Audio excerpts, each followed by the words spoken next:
11 June বিকেলে খোয়াই জেলাশাসক কার্যালয়ের কনফারেন্স হলে অনুষ্ঠিত হয় রাজ্য ষষ্ঠ অর্থ কমিশনের চেয়ারম্যান অভিষেক সিংয়ের পৌরোহিত্যে ত্রিস্তর পঞ্চায়েত রাজ প্রতিষ্ঠানের জনপ্রতিনিধি ও নগরের জনপ্রতিনিধিদের নিয়ে গুরুত্বপূর্ণ বৈঠক।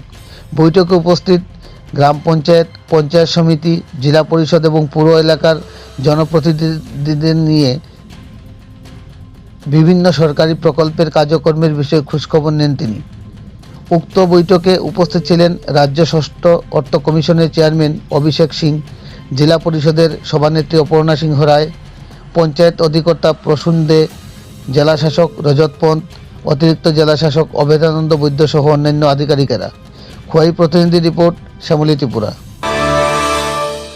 स्टेट फाइनेंस कमिशन पक्ष থেকে আমরা সবাই তিনজন as well as director urban, director panchayat আমরা আজকে খোয়াই জেলা এসেছিলাম। আজকে এখানে আমরা অনারেবল সভাধিপতি, সহকারী সভাধিপতি, junior municipal council chairperson, panchayat সমিতি BSC chairperson, as well as প্রধান ওনার সঙ্গে আমরা ওনার বক্তব্য শুনেছি। ওনার সাজেশন কি আছে স্টেট ফাইন্যান্স কমিশন যা 2026 থেকে 31 পর্যন্ত থাকবে ওটা ব্যাপারে আমরা শুনেছি।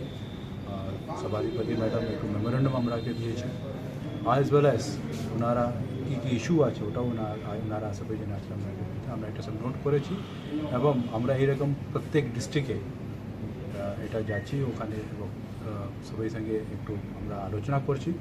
আমরা আশা করব কি এই যে বিভিন্ন ডিস্ট্রিক্টে গিয়া আমরা যে ভ্যালুয়েবল সাজেশন পাচ্ছি ওটা নিয়ে আমাদের রেকমেন্ডেশন মধ্যে যতটুকু আমরা এখানে রাখতে পারি এটা গভর্নমেন্ট কাছে নিয়ে যাবো।